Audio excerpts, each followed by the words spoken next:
राधे राधे। जय श्री कृष्णा। रविवार व्रत कथा और आरती। जय श्री नारायण हरे। जय सूर्यदेव।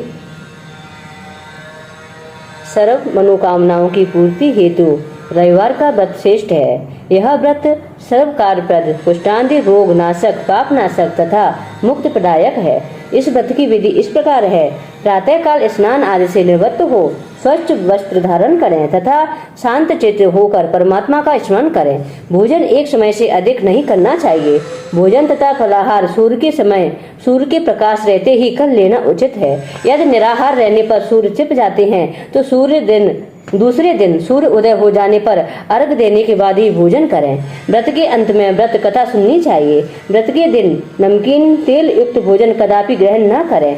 रविवार का व्रत करते हुए 1 वर्ष बीत जाने पर व्रत करने वाला सूर्य को प्रणाम कर कहें कि मेरे गृह में चलिए, मैं आपका उद्यापन करूंगा। इतना कहकर मासा भर की भगवान सूर्य की सुवर्ण की मूर्ति बनवाकर पंचरत्न सहित बिना छिद्र का कलश स्थापित करके उसके ऊपर चावल से पूर्ण तांबे का पात्र रखें और लाल वस्त्र से उसे आच्छादित करके पुष्प मालाओं से वेष्टित करें।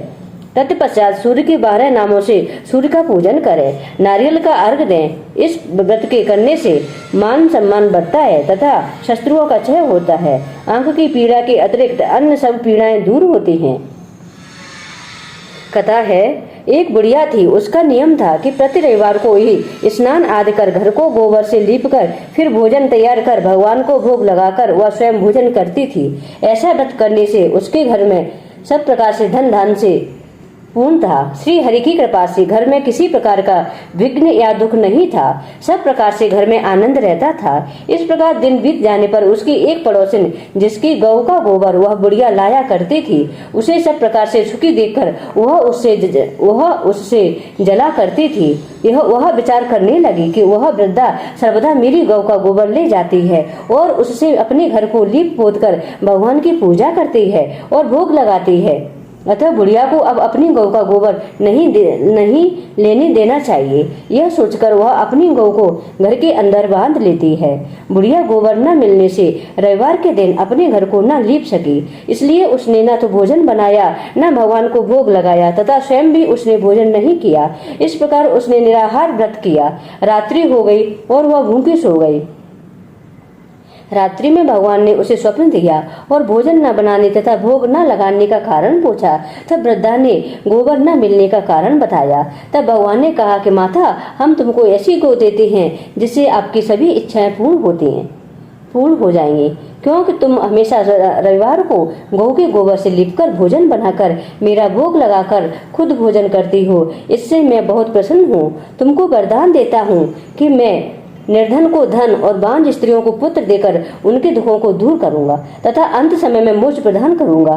स्वप्न में ऐसा वरदान देकर भगवान तो अंतर्ध्यान हो गए और वृद्धा की आंख खुली तो वह देखती है कि आंगन में एक अति सुंदर गौ और बछड़ा बंधे हुए हैं। वह गाय और बछड़े को देखकर अति प्रसन्न हुई और उसने उन्हें घर के बाहर बांध दिया और वहीं खाने को चारा डाल दिया।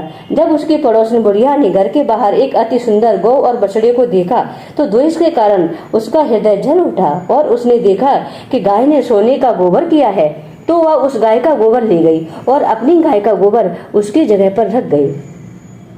वह नित्य प्रत ऐसा ही करती रही। सीधी सादी बुढ़िया को इसकी भनक भी नहीं थी।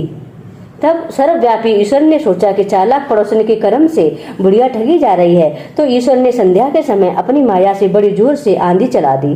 बुढ़िया ने आंधी के भय से अपनी गौ और बछड़े को अंदर बांध लिया। प्रातः काल जब वृद्धा ने देखा कि गौ ने सोने का गोबर दिया है तो उसके आचार की सीमा न रही और वह प्रतिदिन गौ को घर के अंदर बांधने लगी।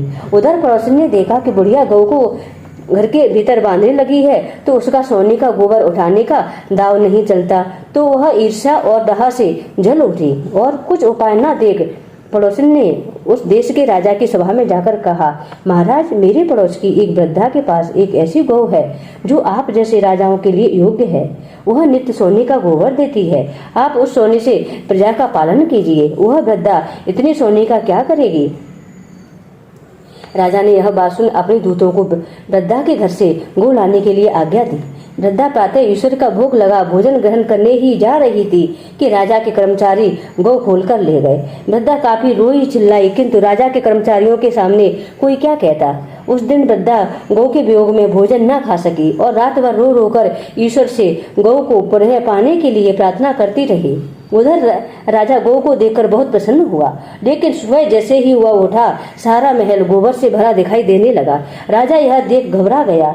भगवान ने रात्रि में राजा को स्वप्न में कहा कि हे राजा, गाय वृद्धा को लौटाने में ही तेरा भला है। उसके परिवार के व्रत से प्रसन्न होकर मैंने उसे गाय दी थी। प्रातः होते ही राजा ने वृद्धा को बुलाकर बहुत से धन के साथ सम्मान सहित गौ लौटा दी तथा उसकी पड़ोसन को बुलाकर उचित दंड दिया। इतना करने के बाद राजा के महल से गंदगी दूर हो गई। उसी दिन से राजा ने नगरवासियों को आदेश दिया कि राज्य की तथा अपनी समस्त मनोकामनाओं की पूर्ति के लिए रविवार का व्रत रखा करो। व्रत करने से नगर के लोग सुखी जीवन व्यतीत करने लगे। कोई भी घातक रोग, प्रकृति का प्रकोप उस नगर पर नहीं होता था। सारी प्रजा सुख से रहने लगी। जो मनुष्य रविवार के व्रत को करता है वह निषाद, निपुण, स्त्री, पुत्र एवं पौत्र से युक्त होता है। पृथ्वी पर देवताओं के दुर्लभ भोगों को भोगकर अंत में मोक्ष प्राप्त करके सूर्य लोक का गमन करता है। बोलो सूर्य नारायण भगवान की जय, श्री हरि नारायण की जय। कह लगे आरती दास करेंगे, सकल जगत जाकी ज्योति विराजे हो राम। सात समंदर जाके चरण बसी हैं, कहा भयो जल कुंभ भरे हो राम। कोटि भानु जाके नख की शोभा, कहाँ भयो मंदिर दीप धरे हो राम।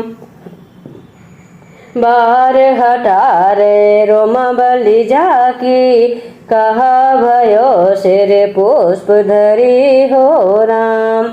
छपन भोग जाके प्रतिदिन लागे, कहा भयो नैवेद धरे हो राम।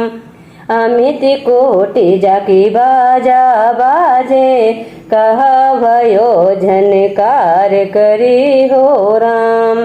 चार बीत जाकी मुख की शोभा, कहा भयो ब्रह्म वेद पढ़े हो राम। शिव सनकादिक आदि ब्रह्मादिक, नारद मुनि जो ध्यान धरे हो राम।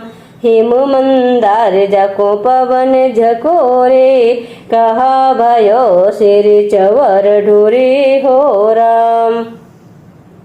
लखी 84 बंद छुड़ाए, केवल हरि यस नाम देव गाए हो राम। कहे लगे आरती दास करेंगे, सकल जगत जाकी ज्योति विराजे हो राम। बोलो सूर्य नारायण भगवान की जय। राधे राधे।